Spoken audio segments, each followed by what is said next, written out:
तुम बस में बैठे हो या अपने एक कमरे में अकेले हो और अचानक से बिना किसी वार्निंग के तुम्हारे दिमाग में ना एक मूवी चलने लगती है जिसमें तुम हीरो हो। वो इंसान जो तुमसे कभी बात भी नहीं करता है आके तुम्हें सॉरी बोलता है। वो फाइट जिसमें तुम इन रियलिटी हार गए थे, तुम वो भी जीत जाते हो।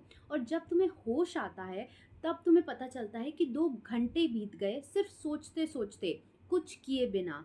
और अगर ये तुम हो या तुमने ऐसी चीज़ कभी एक्सपीरियंस की है, स्पेशली जब तुम अकेले होते हो, तो ये वीडियो तुम्हारे लिए है। क्योंकि साइंस के पास ना इसका एक नाम है और एक दिलचस्प लेकिन कॉम्प्लिकेटेड रीज़न कि ये किस तरह के लोगों को सबसे ज़्यादा होता है।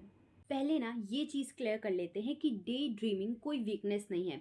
साइकोलॉजिस्ट जेरोम सिंगर, जिन्होंने अपनी पूरी लाइफ इस टॉपिक के बारे में ना रिसर्च करते हुए निकाल दी, वो अपनी book the inner world of day dreaming में लिखते हैं कि डे ड्रीमिंग ना कोई वीकनेस नहीं है। ये एक universal, constructive and normal mental activity है।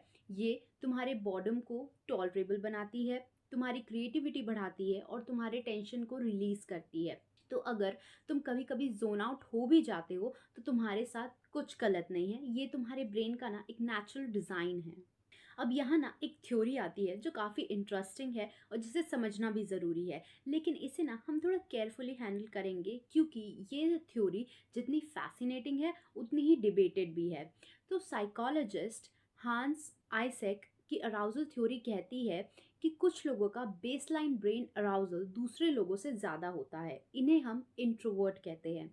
जहाँ एक एक्सट्रोवर्ट को एनर्जेटिक फील करने के लिए ना एक्सटर्नल स्टिमुलेशन की ज़रूरत पड़ती है, जैसे लोग, शोर, नया इन्वायरमेंट।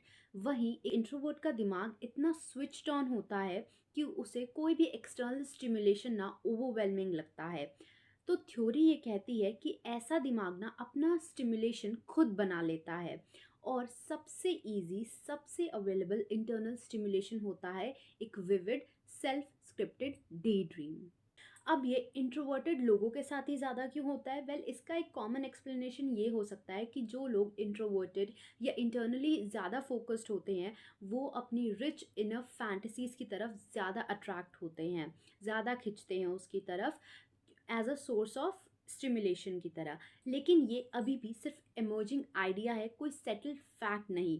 रिसर्चेस मिक्स्ड हैं और इंट्रोवर्जन सिर्फ एक पॉसिबल फैक्टर हो सकता है, एक अकेला रीज़न नहीं। चलो अब इस चीज़ की ना दूसरी साइड चलते हैं जहाँ चीज़ें थोड़ी और क्लियर हो जाएंगी।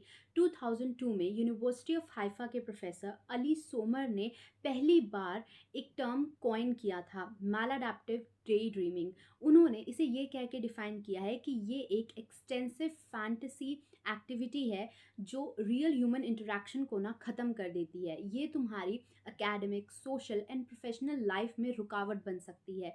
आसान शब्दों में, जब डे ड्रीमिंग एक ब्रेक नहीं रहती, एक ज़रूरत बन जाती है, एक आदत बन जाती है। जब तुम किसी का फ़ोन सिर्फ इसीलिए पिक नहीं करते क्योंकि तुम अपने ही दिमाग में ना एक इमेजिनेटिव वर्ल्ड में हो और उससे निकलना नहीं चाहते। जब तुम रियल लाइफ रिश्तों को मेंटेन करने की बजाय जो तुम्हारे दिमाग में रिश्ते बने हुए हैं उन्हें निभाना तुम्हें ज़्यादा आसान लगने लगता है। तो ये चीज़ हेल्दी से एडिक्टिव कब बन जाती है, ये लूप समझना भी ना बहुत ज़रूरी है। तो होता क्या है कि रियल वर्ल्ड में तुम चीज़ों को कंट्रोल नहीं कर सकते। तुम हारोगे, रिजेक्ट होगे, सिचुएशंस जो है वो अनप्रिडिक्टेबल होंगी। लेकिन तुम्हारे अपने दिमाग में तुम हमेशा जीतोगे, हमेशा डिज़ायर रहोगे और हमेशा इन कंट्रोल रहोगे, वो भी बिना किसी रियल वर्ल्ड रिस्क के। ये ना एक ज़ीरो कॉस्ट इंस्टेंट रिवॉर्ड है। और होता क्या है, जब भी कोई चीज़ तुम्हें इंस्टेंट गारंटीड सेटिस्फैक्शन देती है ना, वो भी बिना किसी एफर्ट या रिस्क के, तो तुम्हारा दिमाग उसकी तरफ ना खिंचता चला जाता है। काफ़ी हद तक ये एडिक्टिव पर्सन के बिहेवियर पैटर्न जैसा ही होता है। फ़र्क सिर्फ इतना है कि यहाँ कोई सब्सटेंस नहीं है, तुम्हारा खुद का इमेजिनेशन ही ना ट्रिगर है। अब इस रिसर्च में हमें ना एक और इम्पॉर्टेंट और इंटरेस्टिंग बात पता चलती है कि जो लोग मैलाडैप्टिव डे ड्रीमिंग एक्सपीरियंस करते हैं ना, उनमें उसके साथ फिजिकल मूवमेंट भी जुड़े होते हैं, जैसे रॉकिंग, पेसिंग या हैंड मूवमेंट्स। जैसे तुम्हारी बॉडी भी उस इमेजिन सीन को ना जीना चाहती है। अब ये चीज़ ना सिर्फ थोड़ा ज़्यादा सोचना नहीं रह जाती है, ये एक deeply immersive and almost dissociative state है जहाँ तुम अपनी रियल ज़िंदगी से ना लिटरली डिस्कनेक्ट हो जाते हो। तो अब तुम ये कैसे पहचानोगे कि क्या तुम एक नेचुरली इमेजिनेटिव पर्सन हो या फिर तुम उस लाइन को क्रॉस कर चुके हो और ये एक मैलाडेप्टिव बन चुका है? तो इसका ना एक सिंपल सा टेस्ट है कि अपने आप से ये एक सवाल पूछो कि मेरी ये डे ड्रीमिंग क्या मेरे रियल काम, रियल रिश्ते और रियल डेडलाइन के बीच में आ रही है?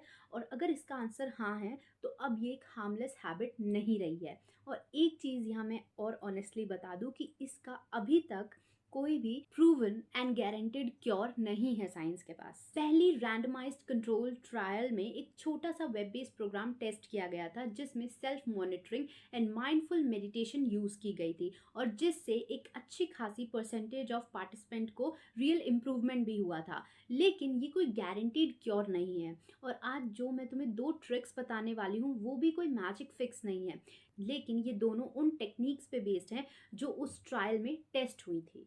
पहली ट्रिक, सेल्फ मॉनिटरिंग, मतलब अपनी डे ड्रीमिंग को ना ट्रैक करो एक छोटे पेपर पे या फ़ोन पे। जब भी तुम अपने आप को डे ड्रीम करता हुआ पाओ ना, तो ये 3 चीज़ें लिखो कि ये कितनी देर तक चला, इसके क्या ट्रिगर्स थे, जैसे कोई स्पेसिफिक जगह, कोई गाना या फिर अकेलापन, और इससे पहले तुम कैसा फ़ील कर रहे थे। इससे क्या होगा कि तुम्हें ना अपने पैटर्न्स दिखने लगेंगे, और जो चीज़ तुम ट्रैक करते हो ना उस पे तुम्हारा कंट्रोल जो है वो बढ़ता भी रहता है। दूसरी ट्रिक है एक छोटा माइंडफुल पॉज। जब भी तुम्हें लगे ना कि तुम उस इमेजिनेटिव दुनिया में डूब रहे हो, रुक जाओ और 2 गहरी सांसें लो और देखो कि तुम्हारे आसपास क्या है। क्या चीज़ें तुम सुन सकते हो, जो आवाज़ें आ रही हैं, क्या चीज़ें तुम छू सकते हो जहाँ पे भी तुम बैठे हो। ये ना कोई कॉम्प्लिकेटेड टेक्निक नहीं है, ये सिर्फ एक जानबूझकर लिया हुआ पॉज है जिससे ना तुम वापस करंट मोमेंट में आ जाते हो, बजाय डे ड्रीमिंग में ज़्यादा डूबने के। और अगर ये भी चीज़ तुमसे नहीं हो पा रही है तो एक सिंपल ट्रिक तुम और कर सकते हो कि 10 मिनट या 15 मिनट के अलार्म लगा दो। तो जब भी क्या होगा कि अलार्म बजेगा, अगर तुम डे ड्रीम कर रहे होगे तो वो तुम्हें उससे बाहर निकाल देगा। लेकिन ये दोनों ट्रिक्स ना तुम्हें एकदम से कोई डायनामिक चेंज नहीं देंगी, लेकिन रिसर्चर्स ये दिखाती हैं कि अगर तुम इन्हें कंसिस्टेंटली यूज़ करो ना तो तुम में इम्प्रूवमेंट आ सकते हैं। और अभी के लिए ना यही ऑनेस्ट और एविडेंस बैक जगह है जहाँ से तुम स्टार्ट कर सकते हो। अब ना जाते जाते मुझे ये बता जाओ कि क्या तुम भी डे ड्रीमिंग करते हो, और इससे बचने के लिए तुम्हारे पास क्या अच्छे अच्छे ट्रिक्स हैं वो मुझे कमेंट में ज़रूर बताना। और अगर ये वीडियो तुम्हें अच्छा लगा हो तो इसे लाइक एंड शेयर ज़रूर करो और सब्सक्राइब करो मेरे चैनल को for more such video. And I will see you next time. Till then, take care and happy reading.